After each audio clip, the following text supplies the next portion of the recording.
Vamos lá então, bem-vindos a mais uma aula de Mecânica Celeste. E hoje a gente vai discutir os seguintes temas. Vamos falar um pouquinho sobre força gravitacional, vamos falar um pouquinho sobre aceleração gravitacional e também a velocidade em órbitas circulares.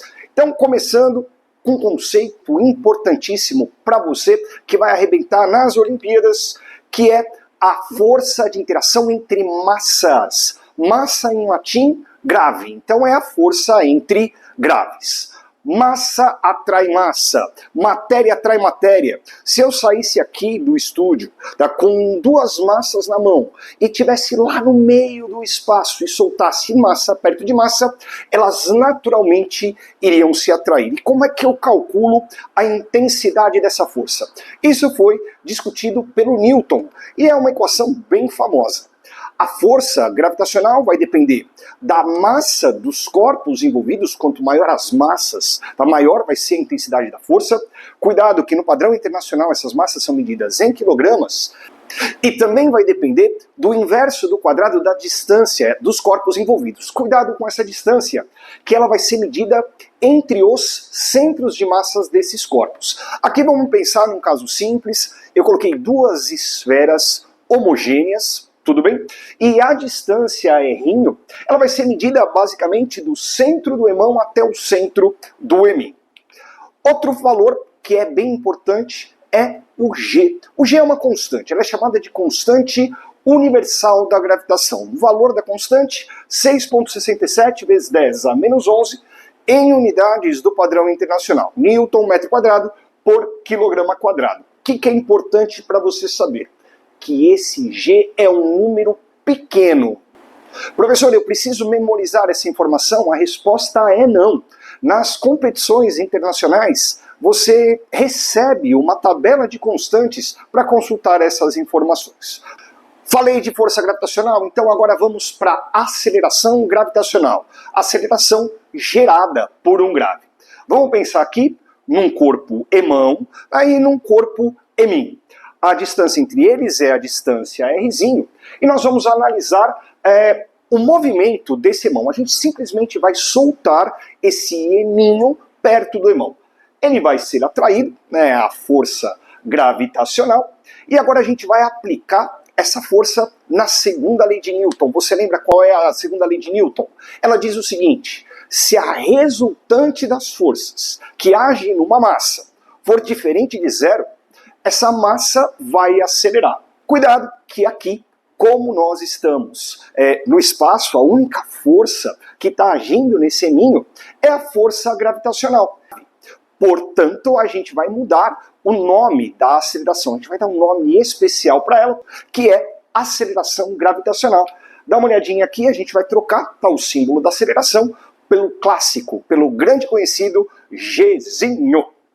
Agora vamos fazer aí algumas substituições. No lugar da força gravitacional, eu vou colocar G emão eminho sobre R quadrado.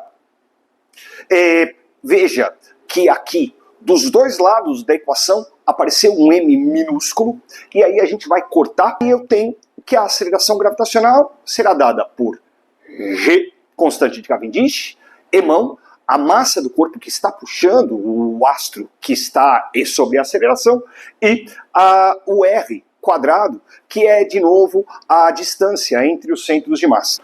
Vamos dar uma olhadinha aqui nessa situação. Eu quero que vocês considerem um satélite, então um corpo pontual, girando numa órbita circular em torno da Terra. Aqui a gente tem a distância entre os centros de massa, que vai ser o centro da Terra ao centro do satélite, que eu posso abrir em duas partes, que vai ser o raio do astro emão e um Hzinho, que é chamado de altitude. Cuidado com esse comando, que aparece com frequência nas questões de Olimpíada. Então, se um exercício te dá a altitude, ela vai ser a distância entre a superfície do astro até a órbita que você está analisando. Aqui a gente está pensando numa órbita simples, numa órbita circular, faz todo sentido, e ele está submetido sim a uma aceleração. Por quê? a velocidade, o valor da velocidade, o módulo da velocidade vai permanecer constante, mas a direção e o sentido não. Então esse corpo sim está sujeito a uma aceleração que aponta para o centro da órbita. Essa aceleração ela só troca a direção e o sentido da velocidade, que ela é chamada de aceleração centrípeta. No caso, a aceleração centrípeta ela vai ter o mesmo valor, ela vai ter o mesmo módulo da aceleração gravitacional. Aqui a gente tem uma força agindo para o centro, que é a força gravitacional, ela atua como ela atua como uma força centrípeta, então ela vai gerar a aceleração centrípeta. Vamos voltar aí para o corpo, está numa órbita circular, o corpo num MCU, vamos pensar que ele está girando com velocidade constante. A aceleração centrípeta, que você deve lembrar das aulas do colégio, é calculada como V² sobre Rzinho. A gravidade onde está o satélite é Gεμão sobre o R², posso igualar essas duas equações, a aceleração centrípeta vai ser igual à gravidade, substituo as equações, no lugar da aceleração centrípeta fica V² sobre R, no lugar da gravidade Gεμão sobre R², simplifico os R's e isolo a velocidade. Então a velocidade numa órbita circular, está num corpo girando, está numa altitude fixa, ela pode ser calculada da seguinte maneira: raiz de Gεμão, Hemão é a massa do astro, o qual o heminho está girando, dividido por R. Próximo tópico, órbita geoestacionária. Professor, o que é uma órbita geoestacionária? É quando eu tenho um satélite artificial girando simultaneamente com a Terra, ficando sempre em cima do mesmo ponto da Terra. Então aqui eu tenho que é um tipo específico de órbita geossíncrona. Geossíncrona é que gira em sincronicidade com a Terra, tá? Gira junto com a Terra. Então ele vai acabar permanecendo sempre em cima do mesmo ponto da superfície da Terra. Algumas características da órbita geoestacionária. O tempo do satélite, o tempo orbital do satélite, o período orbital do satélite tem que coincidir com o período orbital da Terra, ou seja, aproximadamente 24 horas. A órbita geoestacionária ela é obrigatoriamente circular, ela acontece no plano equatorial, então se eu pego o equador terrestre, ele vai definir um plano, vai ser o mesmo plano em que esse tipo de órbita acontece, e a altitude não pode ser uma altitude qualquer, existe uma altitude específica para esse fenômeno acontecer. Deixa eu te ajudar ainda mais em exercícios que envolvem órbitas. Cuidado, quando um corpo gira, ele está sujeito a uma velocidade chamada de velocidade angular, que a gente representa geralmente com ômega. O que é uma velocidade angular? A velocidade angular é o ângulo que você gira ao longo do tempo, que aqui eu estou representando como ΔΦ sobre ΔT. Se eu completar uma volta na órbita, vamos pensar de novo, tá bom? Se eu pensar numa órbita circular, se eu completar uma volta, eu vou percorrer toda uma circunferência. Como é que eu calculo o comprimento de uma circunferência?